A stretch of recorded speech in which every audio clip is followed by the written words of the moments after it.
어떤 어두운 구석들이 고발되고 있습니다. 서재현 검사의 폭로로 시작된 법조계의 성추행 사건이 문화예술계로 번지면서 미투 운동이 지금 사회 전반적으로 퍼질 조짐입니다. 영어 표현인 me, 나, 그리고 to, 그렇다, 나도 그렇다. 이 me too, 나도 그래 라고 하는 이 운동이 불미스럽게 전개되고 있는 것입니다. 사실 이 단어 자체는 매우 억울할 것입니다. 그렇죠? me too, 나도 그래 라고 하는 이 단어는, 이 문장은 그냥 단순한 상대방에게 동의하는 그러한 의사 표시이죠. 예를 들어 어떤 사람이 나는 오늘 커피가 마시고 싶어 그랬을 때 그 말을 들은 사람이 me too 그러면 나도 그래, 나도 마시고 싶어, 나도 커피를 마시고 싶어, 이런 의미 아닙니까? 그러나 이 단어가, 이 문장이 여러 상황과 여러 문맥 가운데 첫 번째 이야기를 한 사람의 그 말이 무엇이냐에 따라서 이 의미는 제각각 의미를 갖게 됩니다. 지금 우리 안에서 벌어지고 있는 이 me too, 나도 그래 라고 하는 말은 한 여성으로서 한 남성에게 당했다라고 하는 그런 수치스럽고 또 불미스러웠던 일을 지금 고백하는 그러한 개념으로 지금 사용되고 있습니다. 그것이 지금 우리의 현실입니다. 특별히 저와 여러분 또 한국 남자 성도들이 그동안 무의식적으로 했던 우리의 말과 또 행위가 어떻게 다른 사람들에게 나타났는지를 좀 돌아보는 시간이 되어야 하겠습니다. 나는 그렇게 어떤 이성에게 그렇게 한 적이 없어 라고 하는 것으로만 끝날 문제가 아닌 것 같습니다. 우리 모든 성도는 내가 가진 말이나 또 내가 가진 조그만한 지위에서의 어떤 그 힘이 있을 때 그것으로 다른 사람을 윽박지르고 또 말이 아닌 것이라 할지라도 여러 가지 분위기로 몰아가는 것들은 똑같은 이런 수치스러운 일이 되고 있기 때문입니다. 소위 남을 왕따시키거나 수치스러운 일이 우리의 말과 행위 가운데 있지는 않았는지 우리 자신을 살피는 시간이 되어야 할 것입니다. 역사의 주관, 또 한 나라의 사회를 돌보시는 분이 우리 하나님이신데 그냥 이 일이 그냥 벌어진 일이 아니라는 것이죠. 성경만이 아니라 큰 사회 분위기 가운데 돌아가는 일 가운데 하나님이 지금 우리 성도들에게, 하나님을 믿는 우리에게, 우리 이 세상의 왕이신 하나님께서 지금 이런 것들을 지금 터뜨리시는 이유가 무엇일까를 우리 성도들이 먼저 돌아봐야 한다는 것입니다. 감춰졌던 것이 언젠가는 다 밝히 드러난다라고 하는 그 성경의 진실의 힘을 보면서 우리 자신이 좀 더 투명한 삶을 살기를 힘써야 되겠고요.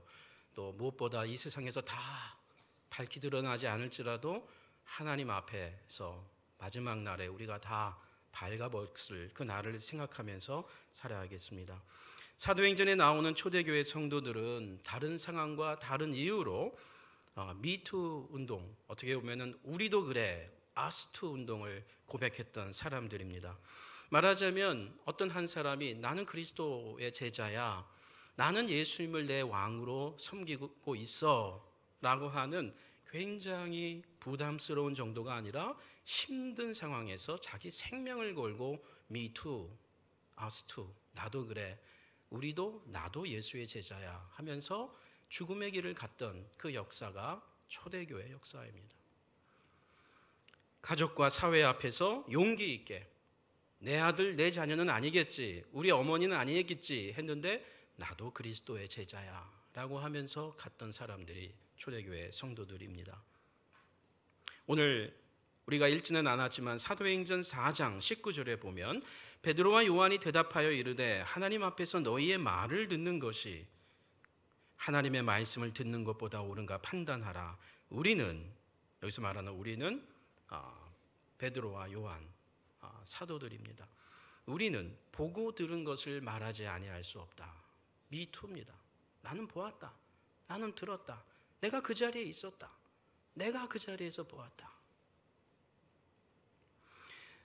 오늘 우리가 읽은 사도행전 2장 11절에도 보면 여러 나라에서 온 유대인 자손들이 우리가 다 우리의 각 언어로 하나님의 큰 일 말함을 듣는도다 라고 하면서 me too, 나도 하나님의 큰 일을 들었다라고 합니다. 오늘 우리는 이 본문의 기초에서 하나님의 큰 일을 묵상하기 원합니다. 먼저 무엇이 하나님의 큰 일이라는 것입니까? 사도행전 2장 1절로 13절, 오늘 우리가 읽은 본문에 나타나는 하나님의 큰 일은 하나님의 영인 성령이 지금 우리 가운데에 임했다. 하늘에서부터 바람처럼 불처럼 임했다라는 것입니다. 우리 성경에서 바람이나 불이 나올 때에는 주로 모세가 가시나무 불꽃 떨기 가운데에서 하나님을 봅니다. 하나님의 음성을 듣게 됩니다. 많은 경우에 구약 성경과 신약 성경 안에서 바람같이, 바람은 아니지만 희한하게 보이지 않아요, 바람이. 그러나 바람은 있습니다. 나무가 바람이 어디서 와서 어디로 부르는 걸 우리가 알 수 없지만 나무가 흔들리는 걸 보면 바람이 불었구나를 알 수 있는 것처럼 하나님께서 일하신다는 것입니다. 불같이 태워버린다는 것입니다. 완전히. 최근에 우리 많은 화재 사건이 있지 않았습니까? 이 불이 얼마나 무섭습니까? 이 불이 우리의 죄를 태워버리는 것입니다. 하나님의 일을 드러낼 때 이 불같은 하나님의 역사, 이런 말을 합니다. 지금 성령이 임하는 것을 달리 표현할 방법이 없는 것입니다. 바람처럼 불같이, 그러나 그 하나님의 영이 임재했다. 오늘 성경 1절을 보시기 바랍니다. 오순절날이 이미 이르매 그들이 다 같이 한 곳에 모였더니 호련히 하늘로부터, 하나님으로부터, 그 말이죠, 급하고 강한 바람 같은 소리가 있어 그들이 앉은 온 집에 가득하며 마치 불의 혀처럼 갈라지는 것들이 그들에게 보여 각 사람 위에 하나씩 임하여 있더니 예외 없이 모든 앉은 사람, 모여 있는 사람들에게 임했다. 4절, 그들이 다 성령의 충만함을 받고 성령이 말하게 하심을 따라 다른 언어들로 말하기를 시작하니라. 유대인의 절기인 오순절에 여러 지역에서 흩어졌던 유대인들이 모인 것입니다. 800년이 넘는 유대인의 이민 생활 가운데 그곳에서 태어난 사람들이 수많은 사람들이 있었죠. 그리고 이 유대 언어를 희미하게 기억하는 사람들, 그러나 자기가 태어났던 그 언어, 이집트에서 태어났으면 이집트 언어를, 바벨론에서 태어난 사람들은 바벨론 언어를 유창하게 하는 그 유대인들이 유대인이라고 오순절 절기를 지키고자 뜻을 갖고 경비를 들여서 시간을 내어서 배를 타고 절기에 온 것입니다. 그 절기에 온 유대인들이 비록 유대인이지만 여기저기서 온 유대인들, 오늘 성경의 세계 각국에서 왔다. 그들이 큰 일을 들은 것입니다. 다름 아니라 성령의 충만함의 역사를 그들이 듣게 된 것입니다. 그런 가운데 우리 하나님의 성령이 역사한 것을 우리 성경이 풀어주고 있는 것입니다. 여러분, 하나님께서 성령을 보내시겠다라고 하는 것은 그냥 갑작스럽게 벌어진 것은 아닙니다. 오래전부터 약속된 내용이었습니다. 너무 오래되어서 적지 않은 유대인들이 그 약속을 잊어버렸으면 잊어버렸지 하나님은 정확하게 그 약속을 많은 선지자를 통해서 예언하셨던 내용입니다. 오늘 우리가 읽지 않은 바로 그 다음부터 나오는 베드로가 요엘서를 읽는데 그 요엘서도 대표적인 하나님께서 자신의 성령을 보내겠다라고 하는 본문입니다. 오늘 우리는 이사야서 44장을 한번 보겠습니다. 나의 종 야곱, 내가 택한 이스라엘아, 이제 들으라. 너를 만들고 너를 모태에서부터 지어낸 너를 도와줄 여호와가 이같이 말하노라. 나의 종 야곱, 이때 야곱은 한 개인이 아니라 민족 이스라엘을 말하는 것이죠. 야곱에서 12지파가 나와서 큰 민족을 이룬 것처럼 여기서의 야곱은 복수, 이스라엘 백성을 단수 취급할 때 하는 말입니다. 나의 종 이스라엘 백성들아, 그 말이죠. 내가 택한 여술은 두려워하지 말라. 나는 목마른 자에게 물을 주며 사모하는 영혼에게 물을 주며 마른 땅에 시내가 흐르게 하며 나의 영을, 말씀하시는 분이 지금 하나님이죠. 이사야 선지자에게. 그러니까 나의 영이라는 말은 하나님의 영을 말하는 것입니다. 하나님의 영을, 내가 내 영을 이스라엘 자손들에게, 나의 복을 네 후손에게 이사야의 후손들에게 부어주겠다. 그들이 풀 가운데서 솟아나기를 시냇가의 버들같이 할 것이라. 우리 하나님은 약속에 신실하신 하나님인 것을 보게 됩니다. 우리 하나님만이 아니라 예수님도 약속을 신실하게 지킨 분인 것을 오늘 이 본문에서 확인할 수 있습니다. 왜냐하면 우리 예수님도 너희들이 몇 날이 되지 못해서 성령으로 세례를 받을 것이다 라고 약속을 했기 때문입니다. 요한도 신실했던 것입니다. 세례 요한이 나는 지금 물로 세례를 주지만 내 뒤에 오시는 나보다 능력 많으신 메시아가 오시면 그분은 물이 아니라 성령으로 세례를 주실 것이다 라고 했습니다. 예수님은 지상에서 성령으로 세례 주신 적이 없습니다. 왜냐하면 이것은 예수님이 승천하신 이후에 하실 일이었기 때문입니다. 지금 성령이 역사했다. 하나님께서 오래전에 성경을 통해서 약속하신 하나님의 영이 임한 것입니다. 동시에 지금 예수님의 영이 임한 것입니다. 이것을 잘 보여주는 본문이 바로 사도행전 2장입니다. 2장 33절에 하나님이 오른손으로 예수를 높이심에 그가 그 높아지신 예수께서 약속하신 성령을 아버지께 받아서 너희가 보고 듣는 이것을 이 성령을 부어주셨느니라. 이 2장 33절은 아주 자세하게 설명을 해주고 있습니다. 그 옛날에 하나님께서 총론적으로 말씀하신, 개론적으로 말씀하신 내가 성령을 보내겠다 때가 되면, 그리고 그때가 되면 이스라엘 백성들이 회복될 것이다. 내가 그냥 율법을 주는 것이 아니라, 돌판에 율법을 주는 것이 아니라 이스라엘 백성들의 심령에 새겨지는 성령을 주실 것이다. 그러면 그때 그들이 내가 누구인지를 알 것이다. 그 날이 지금 벌어진 것입니다. 그 하나님의 영이 지금 임한 것인데, 지금 성경은 그 옛날에 약속하신 영이 그냥 하나님으로부터만 온 것이 아니고 이제 강론을 보니까, 총론이 아니라 강론을 열어보니까 하나님을 통해서 부활 승천하신 예수님이 그 하나님의 영을 직접 먼저 받고, 그리고 그 영을 지금 이스라엘 백성들, 유대인들에게 부어주신 것입니다. 하나님이 보내신 것도 맞지만 더 구체적으로 말하면 부활 승천하신 예수님이 성령을 보내신 것입니다. 이 말은 무슨 말입니까? 베드로가 지금 이 성령이 임한 사건을 체험하자마자 요엘서를 읽고요, 마치 설교를 하듯이 요엘서를 읽고 그리고 길게 말씀을 나눕니다. 그 말씀을 나누면서 베드로가 성령을 설교하지 않아요. 성령이 역사했으면 성령을 설교해야 되는데 베드로는 예수님이 누구신가를 다시 소개합니다. 왜 그럴까요?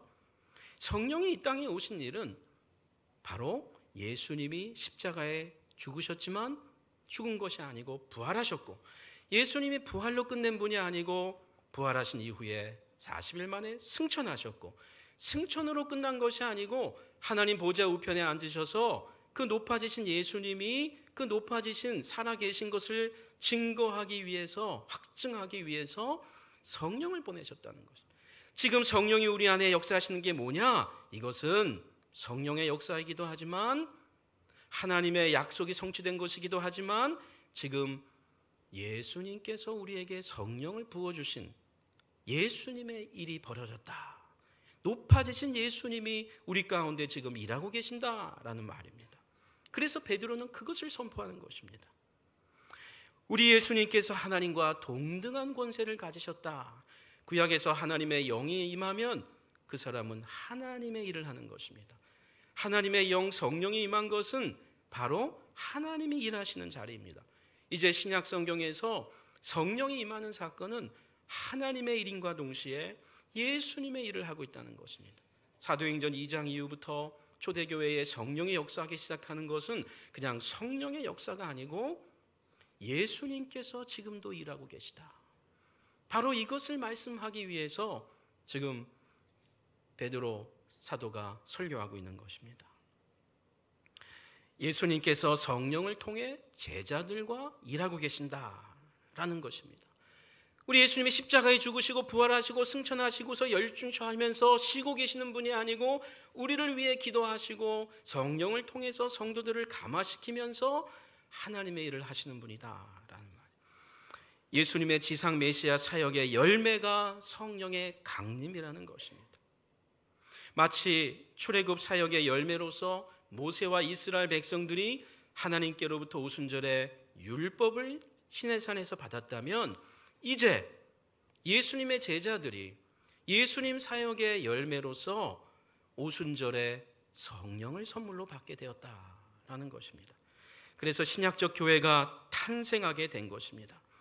여러분, 고린도전서 12장 3절에 보면 성령으로 아니하고는 누구든지 예수를 주시라 할 수가 없다, 이런 말을 합니다. 성령이 아니고는 예수를 주로 깨달을 수가 없다. 이게 무슨 말입니까? 성령은 예수님을 깨닫게 하는, 예수님이 누구인지를 알게 하는 예수님의 영이다라는 말입니다.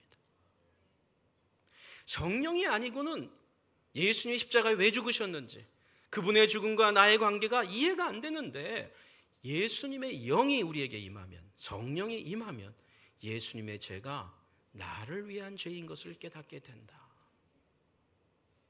그분이 내가 받을 저주를 대신 담당한 저주인 것이 믿어진다라는 말입니다. 여러분, 오늘 조연선 장로님이 2부 예배 때 대표 기도를 하셨죠. 이분의 부인이 누군지 아시죠? 정영자 권사님이신데 두 분이 부부입니다. 그런데 아무리 조연선 장로님의 정영자 권사님 부부라 할지라도 조연선 장로님의 영은 조연선 장로님의 것이고 정영자 권사님의 영은 정영자 권사님의 것입니다.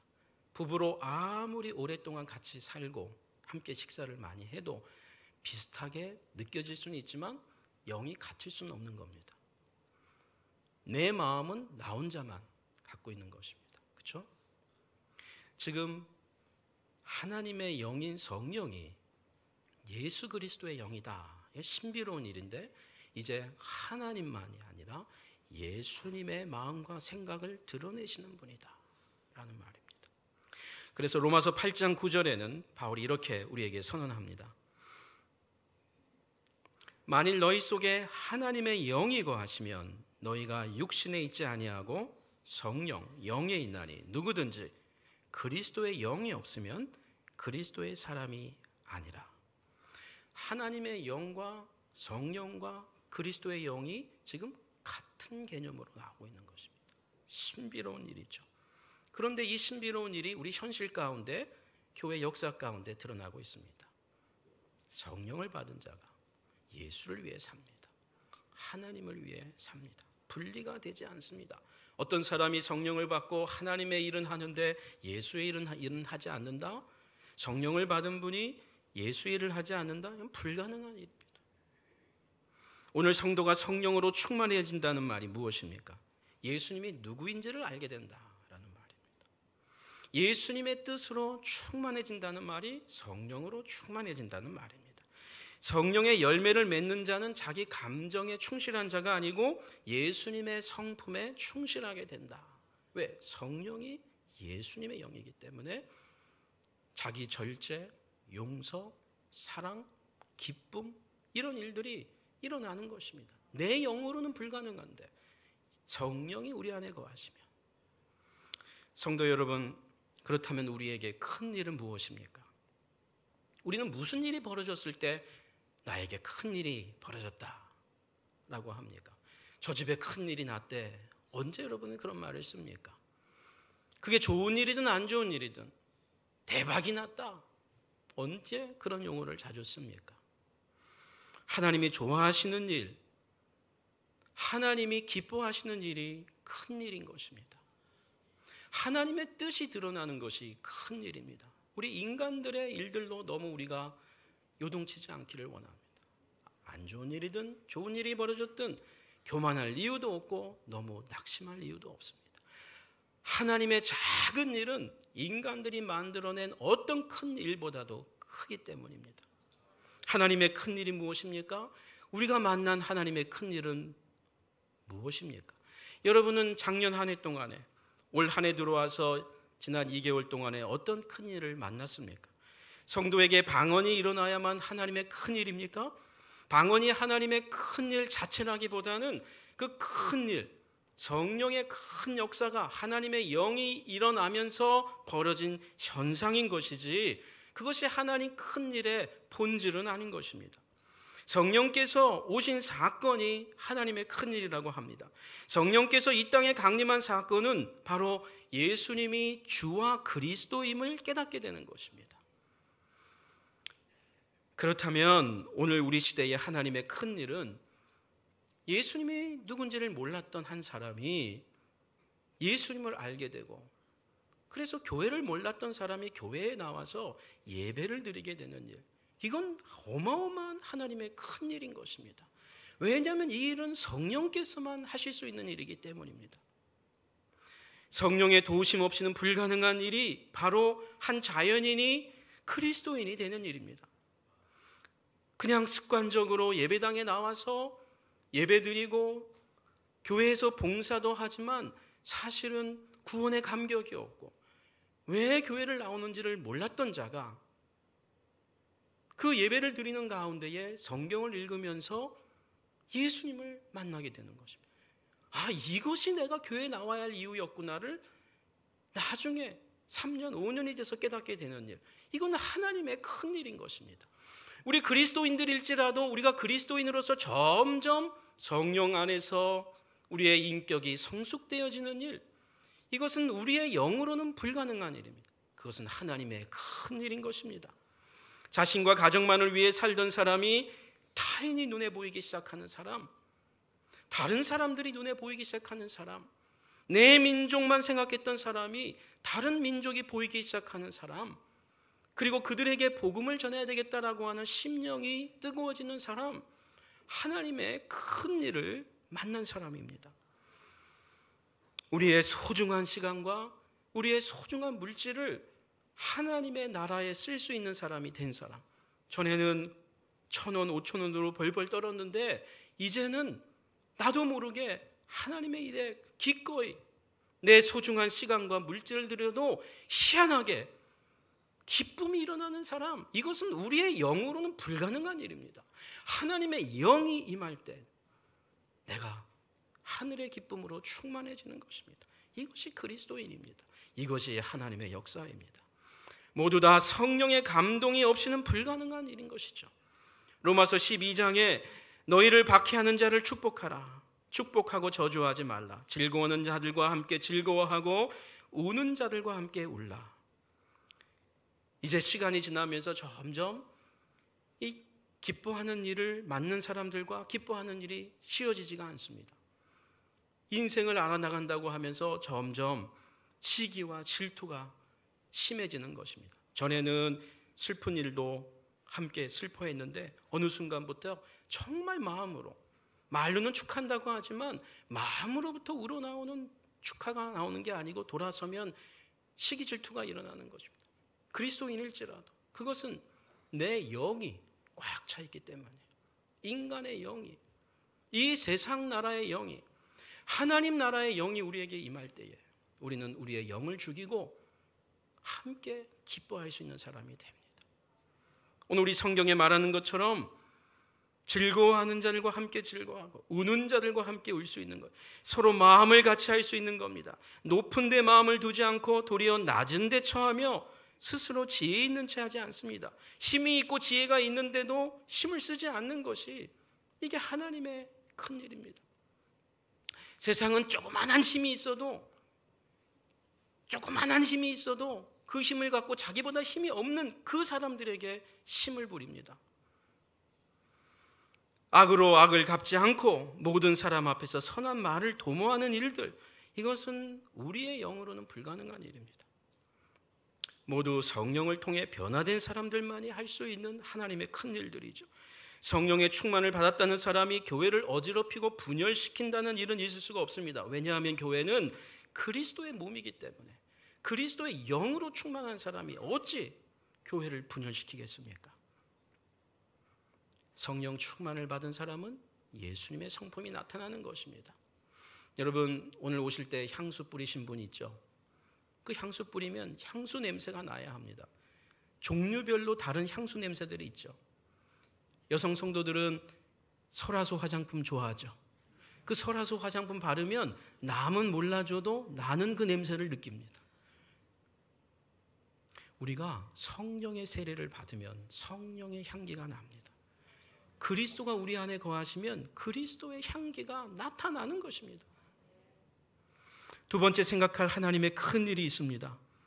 하나님의 영이자 예수님의 영인 성령이 이 땅에 임하게 된 것이 하나님의 큰 일이라면, 그러면 누가 하나님의 큰 일을 듣게 된 것인가를 보아야 하겠습니다. 이것은 하나님의 큰 일을 이해하는 데 매우 중요하십니다. 무엇보다 오순절에 함께 했던 그 예수님의 제자들이 하나님의 큰 일의 주역들입니다. 그 일을 체험한 사람들, 자신의 안에 갑작스럽게 신비한 일이 벌어진 것입니다. 말로는 다 표현할 수 없는 성령이 임재한 것입니다. 교회 역사 가운데 처음이자 이들에게 먼저 임한 것입니다. 그런데 이들만이 아니라 이 일을 깨닫게 된 사람들이 있습니다. 모두 오랫동안 이스라엘에 살고 있지 않았지만 여기저기서 온 사람들이 하나님의 큰 일을 듣게 되었다라고 성경은 얘기합니다. 천하 각국에서 온 사람들이었습니다. 사도행전 2장 5절 이하에 그때 경건한 유대인들이 천하 각국으로부터 와서 예루살렘에 머물러 있더니 이 소리가 나매, 신비한 소리가 나매 큰 무리가 모여 각각 자기의 방언으로 제자들이 말하는 것을 듣고 소동하여 다 놀라 신기하게 여겨 이르되, 보라, 이 말하는 사람들이 다 갈릴리 사람들이 아니냐? 우리가 우리 각 사람이 태어난 그 언어로 듣게 되는 것이 어찌 된 일이냐? 하면서 9장부터 11절까지 보면 동서남북에서 온 여러 지역들이 소개가 됩니다. 한 국가만이 아니라 큰 지역들이 16개 지역이 소개가 되고 있습니다. 여러분, 이 본문은요, 구약 성경의 한 곳을 우리에게 상기시켜 줍니다. 창세기 11장입니다. 창세기 11장에 보면 인간이 교만해져서 이들이 같은 언어를 사용하고 있다가 이 여러 언어로 바뀌게 되면서 이들이 같이 있지 못하고 흩어지게 되는 일들이 벌어지게 되는 일이 창세기 11장 사건입니다. 그 당시에는 언어가 딱 하나만 있었던 것입니다. 그래서 이들이 자신들의 이름과 어떤 힘을 좀 과시하고 싶어서 이 바벨탑이라고 하는 타워를 세우기 시작했습니다. 그러면서 이들이 하나님의 형상을 뒤로하고 제각각 자기들의 형상을 나타내기 시작한 것입니다. 그래서 하나님께서 보시고 언어를 분열시켰습니다. 우리 창세기 11장 6절입니다. 여호와께서 이르시되 이 무리가 한 족속이요 언어도 하나이므로 이같이 시작하였으니 이후로는 그 하고자 하는 일을 막을 수 없으리로다. 자, 우리가 내려가서 거기서 그들의 언어를 혼잡하게 하여 그들이 서로 알아듣지 못하게 하자 하시고, 여호와께서 거기서 그들을 온 지면에 흩으셨으므로 그들이 그 도시를 건설하기를 그쳤더라. 이 사람들이 자기들의 왕국을 만들려고 했던 것입니다. 그런데 갑자기 언어가 바뀌어 버렸습니다. 자, 오늘 여기까지 일합시다. 조금 더 일어나세요. 조금 더 오른쪽에 어깨를 펴세요 하는데 못 알아듣는 거예요. 언어가 바뀌어 버려서. 그래서 서로 제각각 자기 얘기만 하다가 싸움이 나고 못 알아들어서 헤어지게 된 것입니다. 여러분, 우리가 언어가 하나여서 좋을 때도 있지만 언어가 하나이기 때문에 우리가 얼마만큼 많은 사람을 흉을 잘 봅니까? 그 말을 못 알아들으면 이 사람 무슨 말 하는 거야? 뭐 누구 흉을 해도 상처받을 일이 별로 없어요. 막 욕하고 가도 좀 안 좋은 사람인가 보다 할 정도인데, 이 한국말을 다 알아들으니까 안 좋은 말을 하면 다 알아듣는 것이에요. 여러분, 이 지금 창세기 11장은 말이죠, 인간의 교만에 대한 하나님의 심판이었습니다. 그것이 언어로 일어났다는 거, 우리가 많은 좀 깨달음이 있어야 되겠습니다. 그런데 사도행전 2장은 예수 그리스도의 순종으로 인해서 언어가 순간적으로 소통이 되는, 분열됐던 언어들이 소통이 되는 하나님의 심판이 아닌 은혜의 역사가 일어나게 된 것입니다. 이것이 마지막 날에 우리가 온전하게 외국어를 배울 일이 없게 될 것입니다. 우리가 다 같은 나라에 가서 하나님 나라 안에서 성령으로 대화할 것이기 때문에 일본어, 중국어, 영어로 스트레스 받을 일이 없습니다. 그런데 조금 이 사건은 그 앞으로 있을 일에 이 전조를 보여주는 것입니다. 성령이 우리에게 역사할 때 우리가 언어를 같이 쓸 만큼 소통을 하게 된다. 나뉘었던 마음들이 하나가 되기 시작해서 이해하고 알아듣고 그리고 도와주게 된다. 깨닫게 된다. 성령이 역사하면 이런 일이 벌어지는 것입니다. 같은 한국어를 사용해서 마음이 찢었어도 하나님의 영으로 우리가 천국의 언어를 쓰는 것입니다. 사람을 세워주고 일으키고 도와주고. 이 일은 장차 예수 그리스도 안에서 모든 민족 모든 언어들이 하나로 될 것을 보여주는 전조입니다.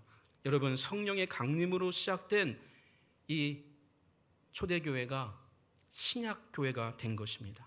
성령을 받은 사람들이 이제 신약교회로 우뚝 서게 된 것입니다. 이 신약교회 성도들은 예루살렘에서부터 땅끝까지 진격해 나가는 우주적인 선교적 교회로 시작되는 것임을 이 교회가 출발하는 생일날부터 성경 사도행전 2장이 보여주고 있는 것입니다. 비록 뿌리는 같았지만 여러 민족이라고도 할 수 있는 여러 언어와 여러 문화와 여러 지역에서 살고 있던 사람들이 한 곳에 모여서 소통이 되면 역사가 일어나게 된 것입니다. 여러분, 교회는 그 기원부터 선교적인 속성을 갖고 있습니다. 여러분, 선교적 속성이라는 게 무엇입니까? 하나님의 영이 임할 때, 하늘에서 하나님의 영이 임할 때 내 영만 고집하지 않는 게 저는 선교라고 봅니다. 선교가 무엇입니까? 내 중심적으로 살던 사람이 다른 사람이 보이기 시작하는 게 선교의 출발입니다. 다른 민족이 보이기 시작하는 것입니다. 하나님의 영이 임하니까 다른 사람들이 보이는 것입니다. 나만 사용했던 물질이 내 물질을 통해서 다른 사람들에게 사용할 수 있을, 사용해야 되는 물질이라는 것이 발견되는 것이, 그것이 성령이 역사할 때 일어나는 것입니다. 교회는 태생적으로 이 세상의 가장 이타적인 공동체입니다. 어떤 모임도 클럽을 만들고 회원을 만들면 그 회를 위한 것이에요. 그런데 교회는요, 교회 공동체는요, 모이는 사람들만을 위한 공동체가 아닙니다. 모이는 사람들도 위하지만 전혀 모이지 않고, 아니 오히려 교회를 욕하고 흉보는 사람들을 위해서도 시간을 내고 내 물질을 투자하는 것이 바로 교회인 것입니다. 왜 가능합니까? 내 영, 인간의 영으로 뭉친 사람들이 아니고 하나님의 영이 함께하는 사람들이기 때문에 그러한 것입니다. 여러분, 혹시 갯돈을 같이 하는 사람이 있습니까? 그거 해놓고 나를 위해서, 내 가정을 위해서 쓰는 거지 다른 사람을 위해서 쓴 사람은 없을 것입니다. 근데 이게 잘못되면 갯돈 전쟁이 일어납니다. 그걸 우리는 아마겟돈, 이 아마겟돈 때문에 싸우는 게 아닐까 이렇게 얘기를 합니다.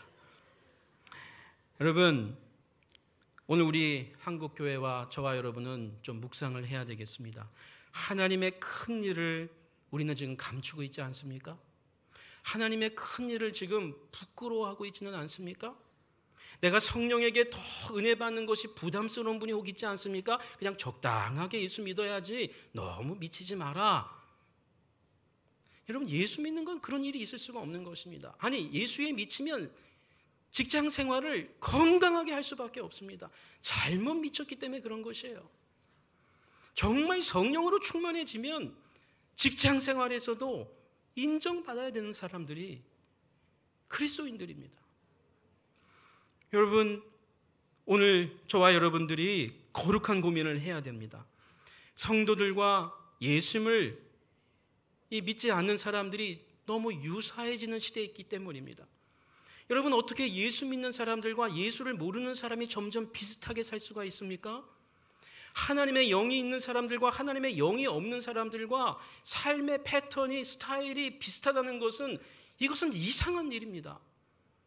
하나님의 영이 있는 사람과 하나님의 영이 없이 자신들의 영으로 충만한 사람들과 어떻게 비슷한 생활을 할 수가 있습니까? 어떻게 시간을 비슷하게 사용할 수 있습니까? 어떻게 물질을 비슷하게 사용할 수 있습니까?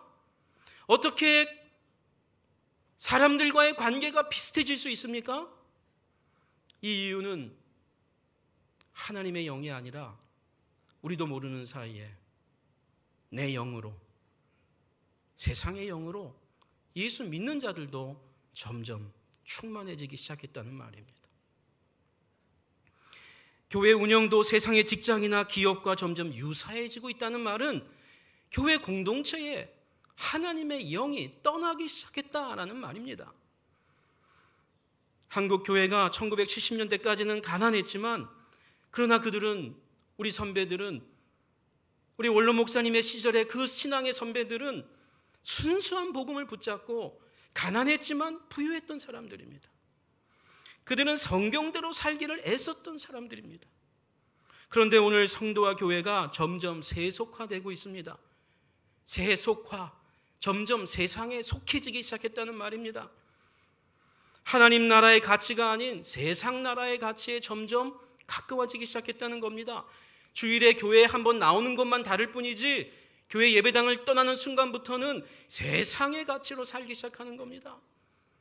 여러분, 우리가 점점 세상의 정보, 인터넷의 정보, 세상의 좋은 책들의 정보, 이런 것들이 점점 많이 들어오다 보니까 하나님 말씀의 정보에 취약하기 시작한 것입니다. 하나님의 영에 노출되는 시간이 절대적으로 줄어들게 된 것입니다. 이런 경우에 하나님의 영에 충만하기는 불가능한 것입니다. 여러분, 우리가 어떻게 위에는 한복을 입고 아래는 양복을 입을 수 있겠습니까? 바울은 이렇게 촉구합니다. 에베소서 4장에 진리가 예수 안에 있는 것 같이 너희가 참으로 그에게서 듣고 또한 그 안에서 가르침을 받았을진대 너희는 유혹의 욕심을 따라 썩어져가는 구습을 따르는 옛사람을 벗어버리고 이 세상의 옷을 버렸으면 버려라. 23절에 오직 너희의 심령이 새롭게 되어 하나님을 따라 의와 진리의 거룩함으로 지으심을 받은 새 사람을 입으라. 새 사람을 입었으면 새 사람의 옷을 날마다 빨아서 또 입으라 라는 말입니다. 옛사람의 옷과 새 사람의 옷을 함께 입으면서 살 수가 없는 자들이 그리스도인인 것입니다. 다르게 살아야 하는 것입니다. 여러분, 우리 지금 올림픽 경기가 이제 오늘 끝나죠. 여러분, 그 선수들이 그 올림픽에 그 나라의 대표로 나오기 위해서 일반 사람들과 유사하게 살면 나올 수가 없는 사람들입니다. 4년 동안 8년 동안 그 사람들은 먹고 싶은 거를 잘 먹지 않았습니다. 자기 몸 관리를 위해서. 옛날에 김연아 선수도 그런 말을 했죠. 이제 뭘 하고 싶습니까? 내가 먹고 싶은 햄버거나 피자를 좀 먹고 싶다고. 그 음식을 안 먹는 거예요. 못 먹는 거예요. 그런 걸 먹으면 유지가 안 되는 거예요. 근력을 못 키우는 거예요. 여러분, 우리 그리스도인들이 세상 사람들이 좋아하는 것을 똑같이 좋아하고 세상 사람들이 싫어하는 걸 똑같이 싫어한다면 그래서 우리는 그리스도인이 아니라는 말입니다. 우리가 예수 그리스도의 제자로 부름받은 것이 얼마나 영광스러운 일인 것을 알면 올림픽에 나가는 영광 정도가 아니고 우리가 하나님 나라의 백성의 영광스러움을 우리가 알고 있다면 그렇다면 우리는 볼 것이 있고 안 볼 것이 있는 겁니다. 갈 곳이 있고 안 갈 곳이 있는 것입니다. 할 말이 있고 안 할 말이 있는 것입니다. 우리의 힘으로 안 되죠. 하나님의 영으로만 할 수 있는 일입니다. 고린도전서 1장 10절에 분열과 다툼이 일어났던 그 고린도 성도들을 향해 바울은 이런 이야기를 나눕니다. 형제들아, 내가 우리 주 예수 그리스도의 이름으로 너희를 권하노니 모두가 같은 말을 하고 너희 가운데 분쟁이 없이 같은 마음과 같은 뜻으로 온전히 합하라. 여러분, 우리가 온 지금 은혜교회만 해도 참 많은 성도들이 있어서 다 같을 수가 없습니다. 그렇죠? 다 알 수도 없는 지경이 되어버렸습니다. 그러나 우리가 같은 전도회라면, 같은 셀이라면 우리가 조금 더 서로를 알아야 하지 않겠습니까? 소통해야 하지 않겠습니까? 나누어야 하지 않겠습니까? 요즘 이 법조인 가운데에는 기독교 전문 법조인들이 있다고 합니다. 이 말이 기독교인으로서 법조인이라는 말이 아니고요, 세상에 분쟁과 유사하게 교회 안에서 분쟁들이 너무 자주 일어나서 요즘 그 법조인들이, 변호사들이 성경을 읽는다고 합니다. 어느 교단의 헌법을 공부한다고 합니다. 그걸 알아야 되거든요. 기가 막힌 일이 아닙니까? 지금 교회들마다 우리가 과거에 존경했던, 따라가고 싶었던 교회들 가운데 적지 않은 교회가 분쟁이 일어나서 어마어마한 법적 싸움과 투쟁 가운데 있습니다. 여러분, 우리 은혜교회가 지금 안정적이고 조용하고 일이 없다고 해서 자만할 일이 아닙니다. 하나님의 영이 우리 가운데에 계속해서 충만하지 않으면 우리도 언제든지 그런 일을 맞이할 수 있다는 것입니다. 성도 여러분, 우리가 예수의 제자이고 우리가 교회라면 우리는 세상과 달라야겠습니다. 세상 사람들이 다니는 직장과 직업이 같을지라도 우리의 존재와 사는 목적이 우리는 다른 사람들이기 때문에 우리는 다를 수밖에 없는 것입니다. 우리가 그리스도인이라면 우리가 공부하고 우리가 직장을 다니고 우리가 사업을 하고 돈을 버는 것은 나와 우리 가정만을 위한 것이 아닙니다. 인생의 참 자유와 진리 되신 예수 그리스도, 그 나라, 그 하나님의 나라를 위해서 우리는 살아야 하는 자들입니다. 그분의 뜻과 영광에 더 우리의 마음이 열리는 자들이 되어야 되겠습니다.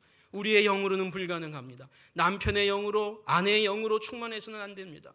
하나님의 영으로 충만할 때 남편과 아내가, 부모와 자녀가 각각 하나님의 영으로 충만할 때 같은 마음, 같은 뜻을 향해서 나아갈 수 있는 그것이 교회입니다. 이름이 다르고 고향이 다르고 출신이 다르고 문화가 다르고 교육이 달라도 우리는 같은 마음을 가질 수가 있는 것입니다. 올 한 해 저와 여러분이 하나님의 큰 일을 많이 보았으면 좋겠습니다. 올 한 해 내 신앙이 혹 과거에 정체되었다면, 침체되었다면 하나님의 큰 일을 통해서 성령의 각별한 도우심을 입고 영적의 큰 진보도 일어나서 내가 깨어나야 되겠구나, 내가 지금 이럴 때가 아니구나, 성령께서 우리에게 각자 가르쳐 주시는 은혜가 있기를 원합니다. 그런 간절한 마음으로 예배드리기를 원합니다. 함께 기도하겠습니다.